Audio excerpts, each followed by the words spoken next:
চোপড়ায় আজ থেকে প্রচার শুরু করলো এজেইউপি। গতকাল রাজ্যে নতুন দল হুমায়ুন কবিরের আমজনতা উন্নয়ন পার্টির চোপড়ার প্রার্থী হিসেবে নাম ঘোষণা করা হয় মোহাম্মদ নাজিম শরীফের। নিজের নাম ঘোষণা হতেই আজ থেকে জোর কদমে প্রচারে নেমে পড়লেন চোপড়ার আমজনতা উন্নয়ন পার্টির প্রার্থী মোহাম্মদ নাজিম শরীফ। তাদের প্রতীক চিহ্ন বাঁশি। আজ প্রচারের প্রথম দিনে ইসলামপুরে একটি মাজারে চাদর চড়িয়ে পরবর্তীতে চোপড়া অঞ্চলের শীতপাড়া ও সোরাপুর অঞ্চলের মিলিক বস্তি এলাকায় সাধারণ মানুষের সাথে কথা বলেন আমজনতা উন্নয়ন পার্টির প্রার্থী মোহাম্মদ নাজিম শরীফ। চোপড়া অঞ্চলের শীতপাড়া থেকে বেশ কিছু আদিবাসী সম্প্রদায়ের মানুষজন আমজনতা উন্নয়ন পার্টিতে যোগদান করেন। অন্যদিকে সোনাপুর অঞ্চলের মিরিক বস্তি এলাকাতেও বেশ কিছু মুসলিম সম্প্রদায়ের মানুষজন আমজনতা উন্নয়ন পার্টির ঝান্ডা হাতে তুলে নেন। এ বিষয়ে চোপড়ার আমজনতা উন্নয়ন পার্টির প্রার্থী মোহাম্মদ নাজিম শরীফের কাছে জানতে চাইলে তিনি বলেন, আমজনতা পার্টি গরিব মানুষের দল, তাই তারা প্রচারের প্রথম দিনেই সমাজের পিছিয়ে থাকা আদিবাসী সম্প্রদায়ের মানুষজনদের কাছে গিয়ে প্রচার শুরু করলেন। আগামী দিনগুলোতে তারা চোপড়া এলাকার বিভিন্ন জায়গায় সাধারণ মানুষের কাছে গিয়ে ভোট চাইবেন। তারা আশাবাদী চোপড়ার সাধারণ মানুষ একটা পরিবর্তন চাইছে। চোখে চোখ রেখে লড়াই করার উদ্দেশ্য নিয়েই তারা মাঠে নেমেছেন বলে তিনি জানিয়েছেন।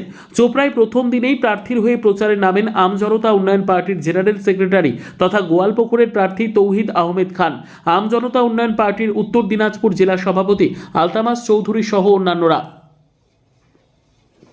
জিমের নাম যেটা আমরা ফাইনাল লিস্টটা পেলাম, তারপর থেকে আজকে আমরা ইসলামপুরে মাজারে গিয়ে চাদরপোশি করে তারপর নির্বাচনী প্রচার শুরু করলাম। নাজিমের আজকে প্রথম প্রচার। আমরা চোপড়ায় খুব ভালো সাড়া পেয়েছি। 3 মাইলে আমাদের জয়েনিং হয়েছে এবং আজকে সোনাপুরে আমাদের প্রায় 200 যুবক জয়েনিং করলো আমাদের এজেইউপি পার্টিতে। এটা আজকে প্রথম দিনেই এত বড় সাড়া দেখে আমরা খুবই খুশি।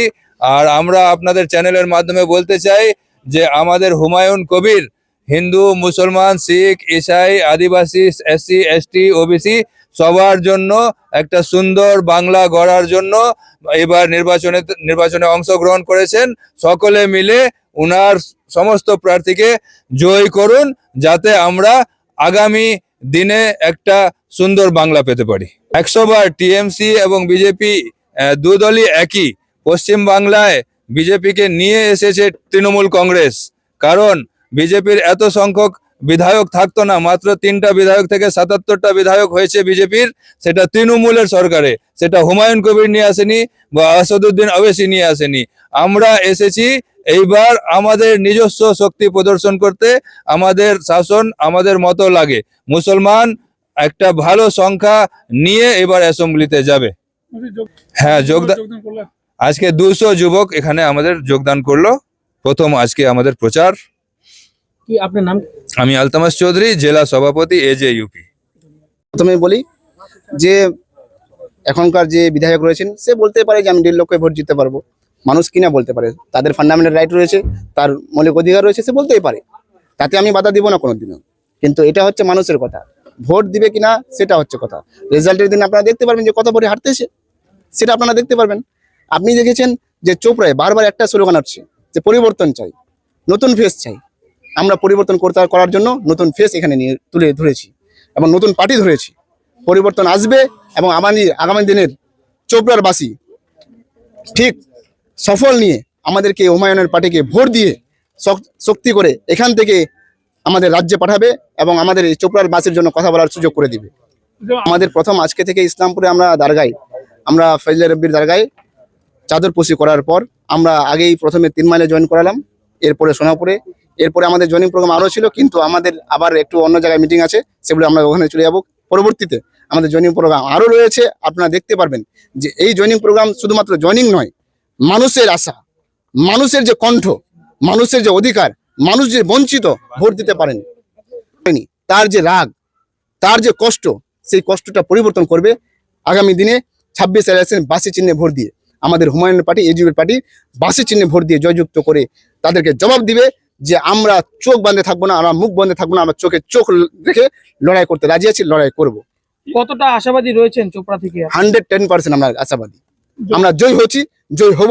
এখানকার কথা আমরা রাজ্যে গিয়ে বলবো এবং মানুষের যে আশা, মানুষের যে ভরসা, আপনারা দেখেছেন চোপড়ায় বিভিন্ন দিক দিয়ে কলঙ্কিত হয়েছে। ট্যাব নিয়ে কলঙ্কিত চোপড়া, আবাস যোজনা নিয়ে কলঙ্কিত চোপড়া, স্কলারশিপ নিয়ে কলঙ্কিত চোপড়া। কারণ এখানকার যে সরকার, যে এখানকার এখন রানিং রয়েছেন তারা শুধুমাত্র ভাতাবাজি দিচ্ছেন এবং তারা তাদেরকে পালছেন যাতে আগামী দিনে আরো বড় করে চুরি করতে পারে, আরো বড় করে গুন্ডামি করতে পারে। কারণবশত এটা হচ্ছে গুন্ডামির সরকার, চোরের সরকার, তাছাড়া উন্নয়ন করতে পারবে না।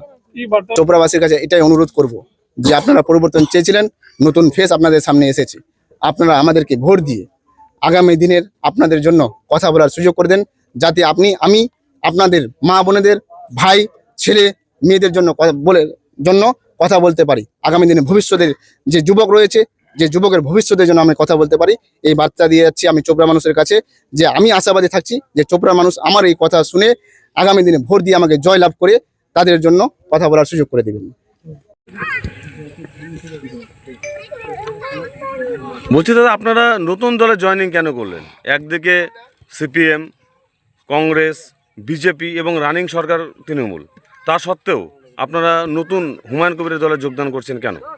আমাদের কোনো সুযোগ সুবিধা দেয় নাই, এটার জন্য আমরা হুমায়ুন কবিরের দলের মধ্যে চলে আসলাম।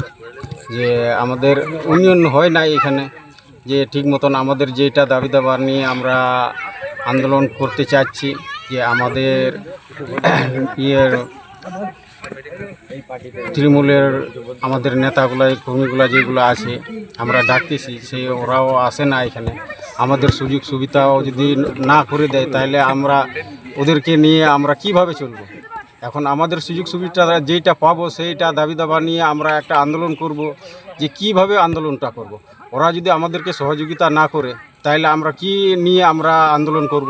আপনারা তো চা বাগানের শ্রমিক বা চা বাগান দিয়ে মানে আপনাদের এখানে অধিকাংশ মানুষের পেট চলে, তো এখানকার চা বাগানের পরিকাঠামো কী ব্যবস্থা, আপনাদের কী সুযোগ সুবিধা পাচ্ছেন সেখানে? এইখানে আমাদের কোনো সুযোগ সুবিধা ঠিক মতন পাওয়া যাচ্ছে না।